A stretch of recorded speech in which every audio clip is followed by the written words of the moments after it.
Ini memang perjuangan yang sudah lama ya.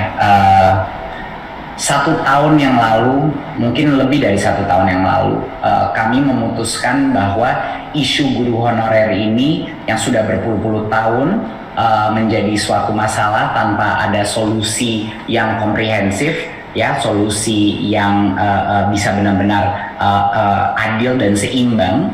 Itu belum ada. Jadi setahun yang lalu kita dan tim memutuskan bahwa ini akan menjadi salah satu bagian daripada program prioritas Merdeka Belajar kita.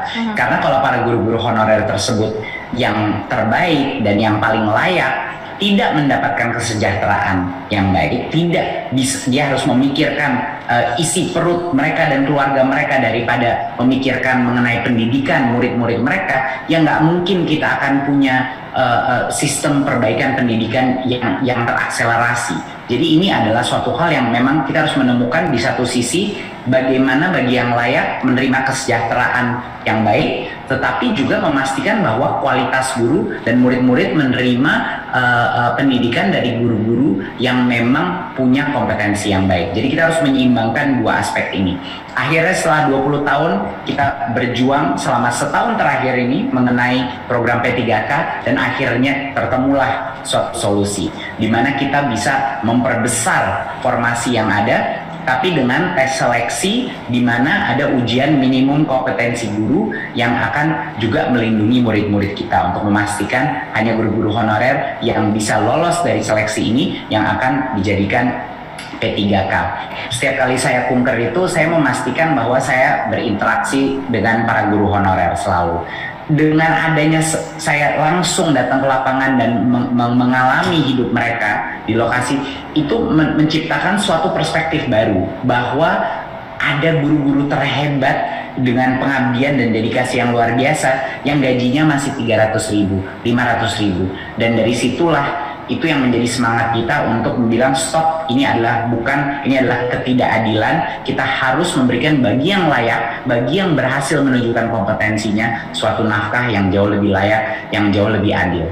Waktu saya di Lombok juga, itu di PAUD, guru PAUD yang dia sedang mengajar, dan mengajarnya itu sangat sangat engaging, sangat menarik gitu cara penyampaiannya dengan anak-anak PAUD pada ngeliatin gurunya, tapi tiba-tiba dia ngeliat ke saya dan langsung emosional, mulai menangis. Dan saya juga nggak kuat ya karena cukup terharu dalam situasi itu. Jadi akhirnya saya peluk gurunya dan dia curhat mengenai bagaimana dia diberi uang sekitar 100.000 sebulan dan kadang-kadang nggak tepat, dan saya itu merupakan suatu hal yang menyedihkan. Saya mendengar 500.000, 600.000 sering, tapi 100.000 itu saya kaget mendengar bahwa gajinya bisa sekecil itu.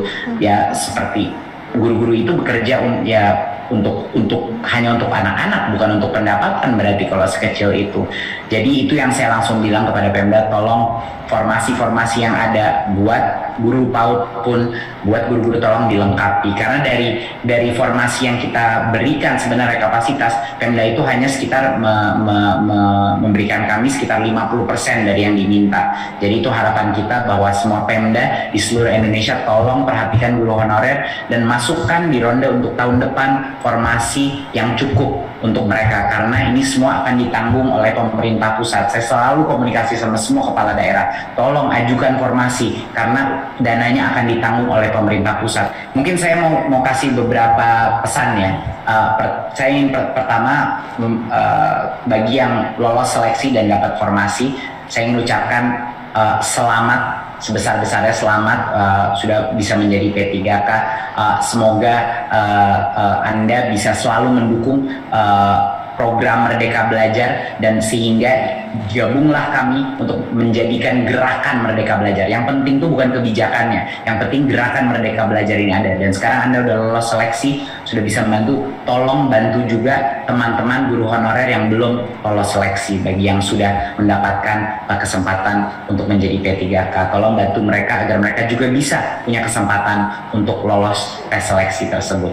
Sekarang kedua, bagi guru-guru honorer yang sudah lolos seleksi tapi belum mendapatkan formasi, untuk ini saya ingin ucapkan mohon kesabarannya. Kami di Kemendikbudristek akan berjuang dengan sangat keras untuk memastikan bahwa untuk ronde formasi berikutnya bahwa Anda mendapatkan formasi. Kita akan berjuang ke masing-masing kepala daerah Anda dan memastikan bahwa formasi yang ada di sekolah Anda itu bisa masuk untuk tahun berikutnya dan untuk ronde-ronde berikutnya. Jadi jangan putus asa. Kita akan memastikan dan kita akan memperjuangkan agar formasi itu terus terbuka. Jadi jangan putus asa. Kita akan memastikan dan kita akan memperjuangkan agar formasi itu terus terbuka. Jadi bagi yang lolos seleksi tapi tidak dapat formasi, kita mendengar Anda, kita selalu mendengar Anda dan akan kita perjuangkan. Dan bagi yang belum lolos seleksi pada saat ini, saya ingin mengucapkan bahwa terima kasih untuk telah berjuang untuk mencoba melewati tes seleksi itu, karena itu pasti nggak mudah dan merupakan suatu hal yang membutuhkan keberanian untuk masuk ke dalam tes seleksi ini. Tapi jangan putus asa, itu pesan saya, jangan putus asa. Anda bisa belajar lagi, bisa belajar dari teman-teman yang lulus seleksi. Anda bisa mengerjakan tes itu kedua kali, dan kalau itu pun gagal lagi, Anda punya kesempatan ketiga kali untuk mengambil tes itu.